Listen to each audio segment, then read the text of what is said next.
Iya, pemirsa, kualitas udara di DKI Jakarta sangat buruk dalam beberapa pekan ini, bahkan menjadi yang paling berpolusi di dunia. Pemprov DKI Jakarta memutuskan memperluas ganjil genap selama musim kemarau karena cuaca kering ini diduga turut memicu tingginya polusi. Lalu mampukah perluasan ganjil genap ini mengatasi kualitas udara di Jakarta? Kami akan membahasnya bersama dua narasumber yang telah hadir di studio. Saya ke Pak M. Nasir, ini terkait tentang perluasan ganjil genap. Tak hanya musim kemarau, mungkin akan menjadi sementara permanen atau hanya musim tertentu, Pak? Ya, jadi begini, tentang ganjil genap sebetulnya kan peraturannya di Pergub 155 dan saat ini masih berlaku di Pergub tersebut. Terkait dengan rencana perluasan maupun masalah terkait polusi udara, memang pernah ada pembahasan dalam forum grup diskusi. Artinya apa? Kebijakan ini masih panjang untuk diberlakukan karena apa? Pembahasan antara stakeholder, komunitas dan para praktisi di bidang tersebut pun kita belum tahu apakah sudah akan diproses atau belum. Jadi artinya prosesnya itu masih berjalan cukup alot gitu. Baik, ini berarti perluasan daerahnya yang diperluas atau jamnya yang diperpanjang, Pak? Dalam forum memang disebutkan ada perluasan areanya, ada jamnya, dan juga ada termasuk penambahan kendaraan yang akan diberikan larangan terhadap peraturan ganjil genap tersebut. Baik, contohnya? Contohnya mungkin yang dibahas itu salah satunya adalah sepeda motor roda 2. Sepeda motor. Saya ke Pak Darmaning, Pak. Ini melihat adanya cuaca kemudian dikaitkan dengan perluasan ganjil genap. Nah, ini kalau Bapak sendiri melihatnya seperti apa nih, Pak? Ya, sebetulnya dua hal yang agak berbeda menurut saya. Bahwa kemarau memicu bertambahnya polusi udara, ya. Tetapi kan kebijakan pasti tidak bisa diterapkan hanya sesaat. Jadi kebijakan itu harus diterapkan untuk dalam waktu yang panjang. Nah, memang wacana untuk perluas ganjil genap seperti pada saat Asia Games atau pada saat Asia Para Games itu sudah pernah didesakkan oleh Kepala BPTC, Pak Bambang Prihartono, ya, dalam tahun ini. Alasannya karena terjadi peningkatan kemacetan di Jakarta, sehingga salah satu alternatifnya adalah melaksanakan ganjil genap sama seperti pada saat Asia Games dulu. Karena waktu itu memang efektif, tetapi memang ada kendala menurut saya. Pada saat itu kan kita itu ibaratnya punya hajatan.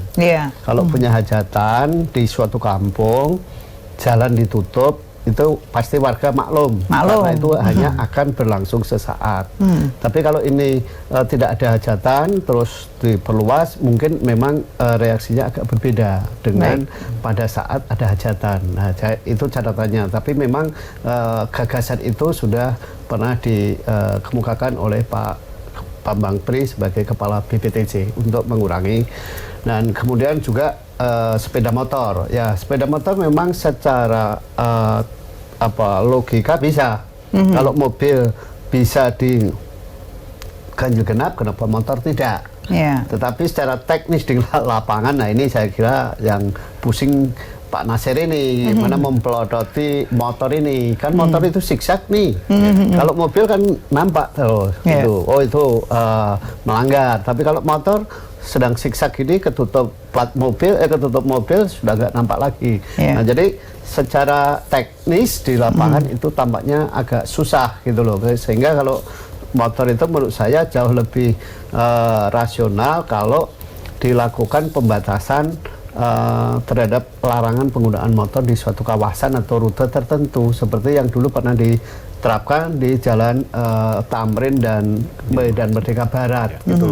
Dulu kan gagasannya mau diperluas sampai Sudirman, tapi ya karena ada putusan MA kemudian balik lagi. Padahal sebetulnya nggak masalah karena di Perda nomor 5 tahun 2014 itu sudah mengatur mengenai pembatasan penggunaan sepeda motor di jalan-jalan tertentu.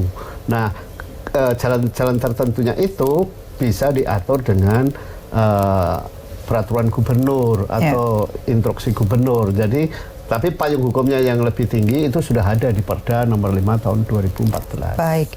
Saya ke Pak Nasir. Pak, ini kalau nanti berbicara tadi disebutkan adanya teknis untuk pembatasan atau perluasan ganjil genap sendiri itu, kira-kira daerah mana aja nantinya akan menjadi prioritas untuk diperluas setelah ini begitu Pak, setelah yang sudah berlaku sekarang Mas? Ya, ada banyak faktor dalam pembahasan terkait dengan rencana perluasan. Pertama, perluasan itu kan terkait dengan infrastruktur yang sudah ada. Lalu kalau dilakukan pembatasan terhadap kebijakan yang dilakukan oleh gubernur, apa alternatif yang harus dilalui oleh orang yang tidak menggunakan kendaraan tersebut atau tidak bisa melintas di jalan tersebut. Lalu kalau misalnya juga nanti terjadi peraturan itu diterapkan, alternatif apa pilihan selain menggunakan kendaraan? Apakah infrastruktur seperti transportasi umum yang sudah ada seperti LRT dan Transjakarta ini sudah sudah dilalui oleh kendaraan yang nanti akan dilewati jalur tersebut. Nah, ini banyak faktor, tapi itu memang belum dibahas secara spesifik. Ini baru wacana yang disampaikan oleh pemerintah terkait dengan respon terhadap berbagai komunitas maupun stakeholder yang mengusulkan yang seperti disampaikan Pak Darmin Tias itu terkait dengan pembatasan di area-area tertentu dan waktu yang akan ditambah itu seperti. Jadi waktunya juga nanti akan ditambah, perluasannya juga masih digodok begitu ya Pak? Ya. Pembahasannya sampai sejauh ini memang belum intens dilakukan. Ini baru wacana yang muncul dari publik, direspon oleh pemerintah. Ya mungkin nanti kalau sudah ada pembahasan akan ada kelanjutannya. Baik, kita harus jeda sejenak Pak Nasir, Pak Darmin Tias, jangan kemana-mana, tetap bersama kami pemirsa di CAK TV.